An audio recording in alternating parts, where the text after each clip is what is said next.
Hello students, কেমন আছো সবাই? আশা করি তোমরা ভালো আছো। রিসেন্টলি গ্যাট বি এক্সাম কমপ্লিট হয়েছে এবং গ্যাট বি কোশ্চেন পেপার কিন্তু হাতে এসছে। তো গ্যাট বি কোশ্চেন পেপারের ডিটেলসে আমরা অ্যানালাইসিস করব, কোন পার্ট থেকে কত পার্সেন্ট কোশ্চেন এসছে। এবং কোশ্চেন পেপার অ্যানালাইসিসের মেন ইম্পর্টেন্ট ক্রাইটেরিয়া হচ্ছে নেক্সট ইয়ার যারা এক্সাম দেবে, দ্যাট মিনস 2025-এ যারা এক্সাম দেবে গ্যাট বি এক্সাম, তাদের জন্য ইম্পর্টেন্ট হবে। এবং তারা বুঝতে পারবে যে কোন পার্ট থেকে, কোন চ্যাপ্টার থেকে বেশি করে কোশ্চেন আসছে, অ্যান্ড কোন পার্টটা স্কিপ করলেও চলে যাবে, এক্সাম কভার আপ করতে পারবে। তো কোশ্চেন পেপার অ্যানালাইসিস করলে তবে এটা পসিবল হয়। তো কোশ্চেন পেপার অ্যানালাইসিস আমি করব, ডিটেলস অ্যানালাইসিস করব, কোন পার্ট থেকে কত পার্সেন্ট কত মার্কসে কোশ্চেন এসে সেগুলোকে নিয়ে ডিসকাস করব। স্টার্ট করার আগে বিশেষ নোটিফিকেশন, সেটা হচ্ছে আমরা ডিফারেন্ট এমএসসি এন্ট্রান্স টেস্ট 2025 এর জন্য কোর্স লঞ্চ করেছি। তোমরা কোর্স একবার ভিডিও দেখে আসো, ভিডিও অলরেডি দেওয়া আছে ডিটেলসে, কিভাবে স্টার্ট করব, কিভাবে আমরা কমপ্লিট করব। তো ভিডিও দেখে তোমাদের যদি মনে হয় এন্টার করবো তো এন্টার করে যাও, নিচে ডিটেলসে ডেসক্রিপশন দেওয়া থাকবে, ফোন নাম্বার বা হোয়াটসঅ্যাপে তোমরা কল করতে পারো। তো চলো দেখা যাক, অ্যানালাইসিস করা যাক। চলে আসো ফার্স্টে পার্ট এ। গ্যাট বি তে পার্ট এ তে তোমার লাইফ সায়েন্স থাকে, ফিজিক্যাল সায়েন্স থাকে, কেমিস্ট্রি থাকে অ্যান্ড ম্যাথামেটিক্স থাকে। তো অল টুগেদার 60 কোশ্চেন থাকে পার্ট এ তে। টোটাল কোশ্চেন থাকে তোমার 60। অ্যান্ড আমি বলেছিলাম যে লাইফ সায়েন্সের ওপর তোমরা ফোকাস করো, তোমাদের প্রিপারেশন স্ট্র্যাটেজি আমরা দিয়েছিলাম।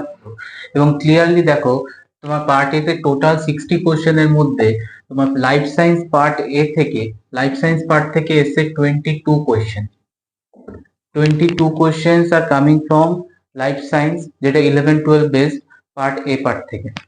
এবার তুমি ভেবে দেখো যে পার্ট এ তে তুমি যদি লাইফ সায়েন্সে ফোকাস করো তাহলে কিন্তু তোমার মেজরিটি মার্কস উঠে আসছে। কেমিস্ট্রি ফিজিক্স থেকে সামান্য কোশ্চেন অ্যাটেম্প করলেই কিন্তু তোমার পার্ট এ তে একটা ভালো মার্কস চলে আসবে। তো নেক্সট চলো যে পার্ট বি তে কোশ্চেন পেপার অ্যানালাইজ করে কি বোঝা যাচ্ছে, কোন পার্ট থেকে কত মার্কসে বা কত কোশ্চেন এসছে। তো চলো আমি ফার্স্টে যে টপিকটা লিখে রেখেছি, টপিক ওয়াইজ যে সেপারেশন আমরা করেছি, সেখানে রেখেছি হচ্ছে বায়োকেমিস্ট্রি।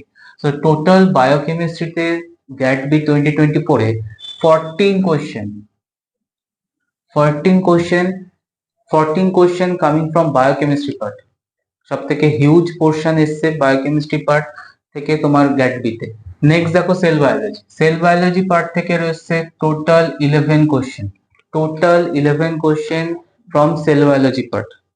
মলিকুলার বায়োলজি পার্ট থেকে এসছে টোটাল 11 কোশ্চেন। ইমিউনোলজি, ইমিউনোলজি এটা ইম্পর্টেন্ট পার্ট থাকে প্রত্যেকবারই। দেখো 15 কোশ্চেন এসছে, 15 কোশ্চেন এসছে তোমার ইমিউনোলজি পার্ট থেকে। চলে আসো নেক্সট মাইক্রোবায়োলজি। মাইক্রোবায়োলজি পার্ট থেকে এসছে টোটাল 7 কোশ্চেন। দেন চলো ভাইরোলজি। ভাইরোলজি পার্ট থেকে এসছে তোমার হচ্ছে 6 কোশ্চেন। নেক্সট চলো ইনস্ট্রুমেন্টেশন এন্ড টেকনিক। এই দুটো পার্ট থেকে টোটাল কোশ্চেন এসছে তোমার, টোটাল কোশ্চেন এসছে 9 question. Next bioinformatics. Total bioinformatics থেকে just only 2 question. Plant and animal biotechnology মিলিয়ে রয়েছে তোমার 9 কোশ্চেন। মিসলেনিয়াস পার্ট, যেখানে মিসলেনিয়াস পার্টটা একটু ডিফিকাল্ট থাকে, যেখানে তোমার ম্যাথামেটিক্স এর পোর্শন থাকে, এখানে এসছে টোটাল তোমার 8 কোশ্চেন। তো ক্লিয়ারলি দেখা যাচ্ছে যে তোমাদের হচ্ছে সব থেকে ওয়েটেজ পার্ট এসে হচ্ছে biochemistry, then cell biology, immunology, molecular biology and microbiology part থেকে, আর ইনস্ট্রুমেন্টেশন পার্ট থেকে। তো এগুলোকে যদি তোমরা হাইয়েস্ট প্রায়োরিটি দাও তাহলে কিন্তু মোটামুটি দেখো টোটাল 60 কোশ্চেন এই টপিক থেকে কভার করছে। তো তোমরা জানো পার্ট বি তে টোটাল কোশ্চেন থাকে হচ্ছে 100, তার মধ্যে 50 কোশ্চেন অ্যাটেম্প করতে হয়। তো অলরেডি 60 কোশ্চেন কিন্তু তোমার 7-8টা টপিক থেকে কিন্তু তোমার কভার আপ হয়ে যাচ্ছে। তো তো এই হচ্ছে গ্যাট বি পেপার অ্যানালাইসিস। তো দেখা হচ্ছে নেক্সট ভিডিওতে। তোমরা নিজের মতো অ্যানালাইসিস করতে পারো, আমি কোশ্চেন পেপার অ্যাটাচমেন্ট করে দেবো। বাই।